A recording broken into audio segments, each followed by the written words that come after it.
राजमाता जिजाऊ आऊसाहेब छत्रपती शिवाजी महाराज आणि धर्मवीर संभाजी महाराज यांना नमन. आणि तुम्हा सगळ्यांना शिवजयंतीचे खूप खूप शुभेच्छा. दिवस 11 मे 1666. आज अग्र शहराची लगबग जरा जास्त होती.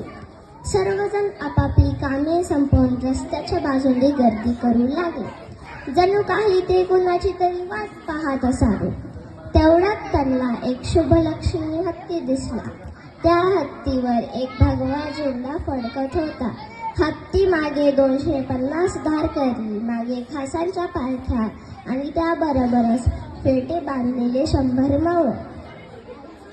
त्या पालख्यांमध्ये एक पालखी चांदीची होती, जिला सोन्याचे पाय होते आणि तिच्यामध्ये एक गोरा व्यक्ती, भव्य कपाळ, पाणीदार तेजस्वी पण भेदक डोळे, धारदार नाक, दाढी, बोलताना स्मित हास्य, अंगरखा तलवार आणि डोक्यावरती जिरेटो. म्हणजेच मराठ्यांचा राजा आग्र्यात पोचला. प्रौढ प्रताप पुरंदर, क्षत्रिय कुलावतंस, सिंहासनाधीश्वर, महाराजाधिराज, श्रीमंत श्री श्री श्री छत्रपती शिवाजी महाराज की. औरंगजेबाच्या दरबाराचे काही नियम होते, जसं की शस्त्र अलाव नाही, बसायचं नाही, उभं राहताना हातावर हात, मान झुकलेली, नजर बरकदम आणि सगळ्यात महत्वाचं, जिथं बादशाह बसलाय त्या मयूर सिंहासनास पाठ दाखवायची नाही. बादशाहचा बर्थडे म्हणून राजांनी आणि शंभूराजांनी त्यांना गिफ्ट दिले.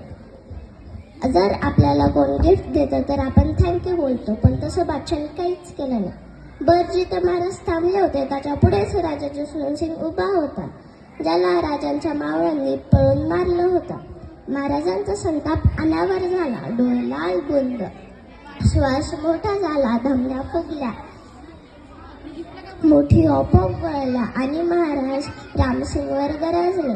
तुमच्या बादशाच्या दरबाराला समजत नाही की कुणाला कुठे उभे करावे. कदाचित मी मृत्यू स्वीकारेन, परंतु या दरबारात पुन्हा पाऊल ठेवणार नाही.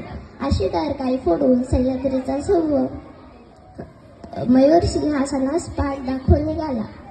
राजांच्या महालाभोवती मुघली सैन्याचे 4 वेढे पडले होते. महाराज नजर कैदेमध्ये अडकले. छे नजर कैद कसली, चक्रव्यूह होता तो तर. महाराजांनी बुद्धिचातुर्य वापरलं. शिवाजीला मारून टाका. सुरुवातीला बोलणारे बादशाची बहीण आणि वजीराला आपल्याकडे वळवले. आजारपणाचं नाटक करून मिठाई वाटप सुरू केलं. आम्ही संन्यास घेणार असं औरंग्याला पटवून सगळ्या मावळ्यांना राजगडी पाठवलं. अखेर 19 ऑगस्ट 1666 रोजी शिवशंभूने चक्रव्यूह भेदलं. मिठाईच्या पेटाऱ्याच्या सहाय्याने शंभूराजांना सोबत घेऊन गेलो तर पकडून जाऊ म्हणून त्यांना मथुरेत ठेवलं आणि राजे राजगडाकडे निघाले.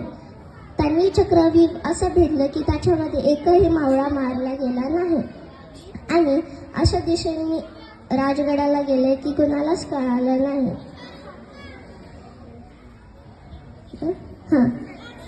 त्या दिवशी नक्कीच औरंगजेबाला कृष्ण चेतावणी सोपली पडली असेल. जर महाराज त्याला बोलले असतील, बांधने मुझे तू आया है, जंजीर बड़ी क्या लाया है.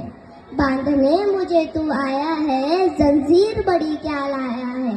यदि मुझे बांधना चाहे मन, पहले तो बांध अनंत गगन. सोने को साध न सकता है, वो मुझे कब बांध सकता है. जंजीर बढ़ाकर साध मुझे, हा औरंग बांध मुझे, हा औरंग बांध मुझे. छत्रपती शिवाजी महाराज की जय. धन्यवाद. छान काव्य.